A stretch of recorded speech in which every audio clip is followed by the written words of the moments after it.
तो दोस्तों आज हम आपसे शेयर करने वाले हैं एक बहुत ही चटपटा सा प्यारा सा नाश्ता जो बनाना तो आसान है ही, खाने में भी बहुत अच्छे टेस्टी लगते हैं। और यह नाश्ता एक तरह से एकदम से यूनिक लग रहे हैं। तो चलिए इस वीडियो को ज़्यादा लंबा न करते हुए वीडियो शुरू करते हैं और देखते हैं कि ये प्यारा सा यूनिक सा नाश्ता कैसे बनते हैं। तो सबसे पहले हमने एक बड़ा सा बाउल ले लिया, उसमें 1 कटोरी मैदा डाल देते हैं। ग्राम से नापे तो 200 से 250 ग्राम के करीब है। और मैदा डालकर इसमें डाल देते हैं आधी छोटी चम्मच मंगरैला, और सेम उसी चम्मच से डाल देते हैं आधी छोटी चम्मच अजवाइन, और 1 चम्मच भर के सफ़ेद तिल डाल देते हैं। कुटी हुई लाल मिर्च आधी छोटी चम्मच, और नमक स्वाद अनुसार डाल दिए। थोड़ी सी हरी धनिया पत्ती बारीक कट करके डाल दिए। मोयन के लिए हमने सरसों तेल डाल दिया, आप सरसों तेल की जगह घी या रिफाइंड भी डाल सकते हैं। इन सभी को डालकर पहले हम अच्छे से मिला लेते हैं। जब ये अच्छे से मिल जाए तो इसमें चुटकी भर हल्दी पाउडर डाल देते हैं। हल्दी पाउडर डालने से कि आपके नाश्ते बाहर से भी देखने में अच्छे लगेंगे, इसलिए हमने हल्दी पाउडर डाल दिया। हल्दी पाउडर डालकर इन सभी को अच्छे से मिला लिए। मिलाने के बाद थोड़ा थोड़ा पानी डालकर इसको सख्त सख्त गूँथ लेते हैं। जिस तरीके से कि समोसा कचौड़ी बनाते हैं ना, उसका डो तैयार करते हैं, यानी कि मैदे को गूँथते हैं, उसी तरीके से मैदे को मसलते हुए हमें गूँथना है। मैदे को जितना मसलेंगे आपके नाश्ते उतने खास्ते करारे बनेंगे। तो ये देखिए मैदे अच्छे से गूँथ चुके हैं, तो इसे ढककर 10 मिनट के लिए रेस्ट पे रखते हैं। अब हम गैस जलाकर कढ़ाई चढ़ा दिए, 1 चम्मच सरसों तेल डाल दिए, आधी छोटी चम्मच जीरा डाल दिए। जब जीरा तड़क जाए तब हम इसमें प्याज डाल देते हैं, जो एक छोटा सा प्याज बारीक कट करके लिए थे। और प्याज डालकर गैस का आंच कम करके इसे गोल्डन होने तक भूंज लेते हैं। तो ये देखिए ये गोल्डन हो चुके हैं। तब हम इसमें मसाले डाल दें, तो आधी छोटी चम्मच मिर्च पाउडर, चुटकी भर हल्दी पाउडर, आधी छोटी चम्मच काली मिर्च पाउडर, और आधी छोटी चम्मच जीरा पाउडर। इन सभी मसाले को डालकर हम अच्छे से पहले इसे भूंज लेते हैं। आज के नाश्ते हम सिर्फ बच्चों के लिए बना रहे हैं, इसलिए मसाले की क्वांटिटी थोड़ी कम रखें। अगर आप बड़ों के लिए बना रहे हैं तो मसाले की क्वांटिटी बढ़ा सकते हैं। जब मसाले भुन जाए तो थोड़ी सी गाजर कद्दूकस करके डाल दिए, 2 हरी मिर्च बारीक कट करके डाल दिए, और डालकर इसे भूंज लेते हैं।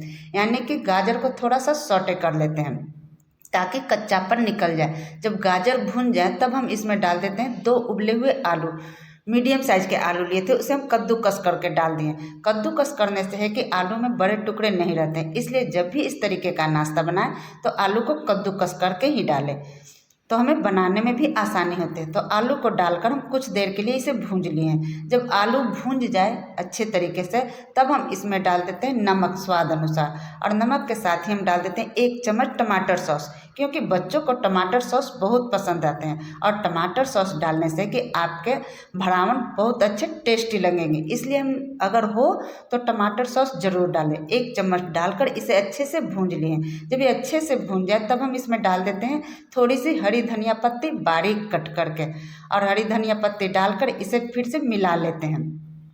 क्योंकि सारे मटेरियल तो भून चुके हैं, हरी धनिया पत्ती डालकर सिर्फ मिलाना है। ये देखिए मिलने के बाद कैसे लग रहे हैं।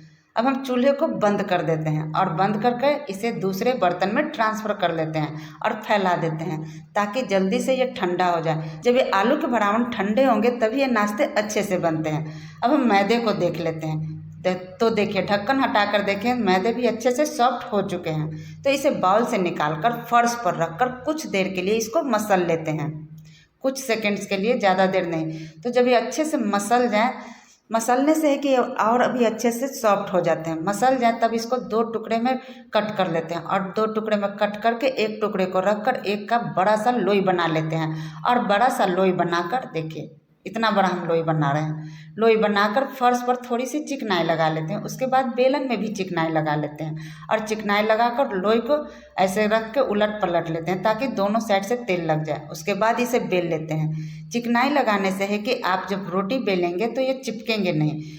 लोई को रखकर बड़ा सा रोटी बेलनी है। रोटी ना ज़्यादा हमें मोटा ना ज़्यादा पतला बेलना है, इतना ही मोटा बेलना है। अब हम बेलन को साइड में रखते हैं। अब हम घर का कोई भी कटोरी या गिलास ले लेते हैं, उससे इसको कट कर लेते हैं। आप चाहे तो छोटी छोटी लोई कट करके छोटी छोटी लोई बनाकर छोटी छोटी पूड़ी बना सकते हैं। इससे है कि मेहनत भी ज़्यादा लगते हैं और टाइम भी ज़्यादा लगते हैं, इसलिए हमने बड़ा सा लोई बनाकर रोटी बेल लिया और कटोरी से कट कर लिए, तो ये पूड़ी की तरह निकल जाते हैं, यानी कि कट हो जाते हैं। अब ये जो बचे हुए एक्स्ट्रा आटा है उसे हम निकाल लेते हैं, और निकाल कर इसे फिर से लोई बनाकर इस तरीके से नाश्ता बना लेंगे।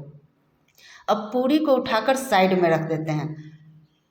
और एक छोटा सा बाउल ले लेते हैं, उसमें 1 छोटी चम्मच मैदा डाल देते हैं। ज़्यादा मैदा डालने की ज़रूरत नहीं, 1 छोटे चम्मच, और उसमें थोड़ा सा पानी डालकर मैदे का घोल तैयार कर लेते हैं। तो मैं पानी को मिलाते हुए, यानी कि मैदे में पानी डालकर मिलाते हुए इसको गाढ़ा सा घोल तैयार कर लेते हैं, कुछ इस तरीके से। देखिए, तो हमें इतना ही गाढ़ा रखना है। अब इसे साइड में रखते हैं। अब एक चकोला ले लिए हैं, आप चकोला या थाली कोई भी कुछ भी ले सकते हैं। चकोले पर एक पूरी को रख दें और इस सिरे को उठाकर ऐसे चिपका लेते हैं, यानी कि एक कोन बना लेते हैं। उसी तरीके से 1-1.5 इंच की दूरी पर फिर से एक कोन बना लेते हैं। कोन को भी हमें 1-1.5 इंच की लंबाई में बनाना है, ऐसे पकड़ के। तो ये देखिए, एक कोने को पकड़े 1 इंच की दूरी पर या 1.5 इंच की दूरी पर और 1 इंच की लंबाई में कोन बना लेते हैं। तो हमने 5 कोन बना लिए हैं। देखिए, कोन खुल रहे हैं तो उसे फिर से चिपका लेते हैं। तो जब कोन बन जाते हैं तो एक पूरी एक कोन के डिजाइन में आ जाते हैं, और इस खाली जगह में ये भरावन को हम रख देते हैं, जो अभी अभी आलू के भरावन तैयार किए थे ना उसे, और रख कर इसके मुँह को छोटा कर देते हैं, ऐसे दबा दबा कर। और छोटा करके इसको कैंची ले लेते हैं। एक कैंची लेकर इस कोन को पतला पतला सा कट कर लेते हैं, ज़्यादा मोटा सा नहीं, पतला पतला हमें कट करना है 5 कोन को। इस बात का ख्याल रखें कि इस एक पूरी में हमें 5 कोन बनाने हैं, और कोन बनाकर इसमें भरावन रख के इस कोन को हमें पतला पतला कट करना है। और कट करके देखिए, मैदे को घोल के ऊपर से ऐसे चिपका देना है, यानी कि लगा देना है। और इस कोन को पकड़ के, एक कोन को ऐसे पकड़े और इसमें ऐसे चिपका देते हैं। मैदे के घोल लगाने से कि ये आसानी से चिपक जाते हैं। तो कोन को भी एकदम से दबा के नहीं चिपकाना है, थोड़ा सा दूरी पर ही चिपकाना है, ताकि ये उठे उठे रहें, ऐसे पकड़ पकड़ के। तो इसी तरीके से सारे कोन को हमने इसमें चिपका लिए। चिपकाने से है कि इसके मुंह एकदम से बंद हो जाते हैं लगभग। देखिए, तो जब लगभग एकदम से बंद हो जाते हैं तो फिर से मैदे का घोल लेंगे, और मैदे का घोल लेकर ऊपर से फिर से चिपका देते हैं, ताकि अंदर का भरावन बाहर से निकले नहीं। उसके बाद एक मटर लिए ऊपर से रख दिए हैं। अब फिर से एक कोन को, जो कोन बचे हुए थे, इस कोन को फिर से पतला पतला सा कट कर लेते हैं कैंची से। देखिए, और कोन को कट करेंगे और चकोले को घुमाएंगे। इसलिए कह रहे थे कि ये जब भी बनाए नाश्ते तो चकोले पर या थाली पर रखें, कोन को कट करें और चकोले को इस तरीके से ऐसे घुमाएं, तो हमें नाश्ते बनाने में आसानी होती है। तो ये सारे कोन कट चुके हैं। अब एक कोन को ऊपर वाले भाग को और एक कोन के नीचे वाले भाग को ऐसे मैदे के घोल में लगाकर इसको ऐसे चिपका देना है। इस डिज़ाइन को ध्यान से देखिए, आप भी बना सकते हैं। ये डिज़ाइन बनाना कोई भारी काम नहीं है। एक ऊपर वाले कोन और एक नीचे वाले कोन में मैदे का घोल लगा देते हैं और इसको ऐसे चिपका देते हैं। देखिए, कितना प्यारा सा डिज़ाइन बन जाता है। फिर से हम आपको दिखा रहे हैं, चकोले को घुमाएं और एक ऊपर वाले और एक नीचे वाले कोन को ऐसे चिपका देते हैं। तो इसी तरीके से सभी कोन को हमने चिपका लिया है, ऐसे पकड़ पकड़ के। तो एक प्यारा सा डिज़ाइन बनकर तैयार हो जाता है। और इस कोन को अच्छे से चिपका दें, वरना ये तेल में जाते ही ये फैल जाते हैं, मुंह खुल जाते हैं। इसलिए जब भी चिपकाएं तो मैदे के घोल से ही चिपकाएं। तो ये देखिए, कितना प्यारा डिज़ाइन बनकर तैयार हो चुका है। लग रहा है ना एकदम से यूनिक, और कितने आसानी से बन गए हैं। तो इसी तरीके से सारे नाश्ते को हमने बनाकर एक थाली में रख लिया है। अब हम गैस जलाकर कढ़ाई चढ़ा दिए, तेल डाल दिए। तेल को गुनगुना गर्म किए, ज़्यादा तेज़ गर्म नहीं किए। बारी बारी से नाश्ते को डाल देते हैं, और गैस का आंच भी हम एकदम से कम रखेंगे।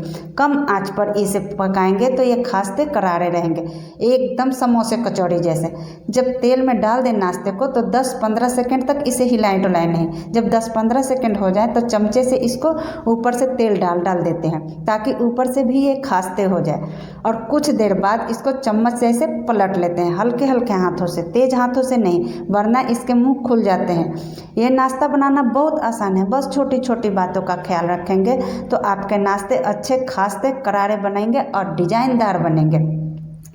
इसे पकाने में हमें, यानी कि इसे तलने में हमें 3 से 4 मिनट आराम से लग जाते हैं। तो ये देखिए, 3-4 मिनट हो चुके हैं और ये अच्छे से खास्ते करारे हो चुके हैं, यानी कि ये गोल्डन हो चुके हैं। तो इसे छन्नी से छान कर निकाल लिए हैं और निकाल कर इसे एक बर्तन में रख लिए हैं। तो ये मेरे नाश्ते बनकर तैयार हो चुके हैं। आप चाहे तो इसे हरी चटनी के साथ या टमाटर सॉस के साथ भी इसे सर्व कर सकते हैं। तो आज की वीडियो कैसी लगी हमें कमेंट बॉक्स में लिखकर जरूर बताएं, और अगर वीडियो पसंद है तो वीडियो को लाइक, चैनल को सब्सक्राइब करें। देखिए इसके मुंह खुल चुके हैं क्योंकि ये अच्छे से नहीं चिपके थे, और ये देखिए अच्छे से चिपके थे जिसके मुंह सटे हुए हैं, तो ये खुल जाते हैं तो अच्छे नहीं लगते। इसलिए ध्यान से इसको अच्छे से चिपका कर बनाएं, तो ये नाश्ते करारे बनेंगे, खास्ते और अच्छे टेस्टी भी बनेंगे। तो मिलते हैं नेक्स्ट वीडियो में। Thank you.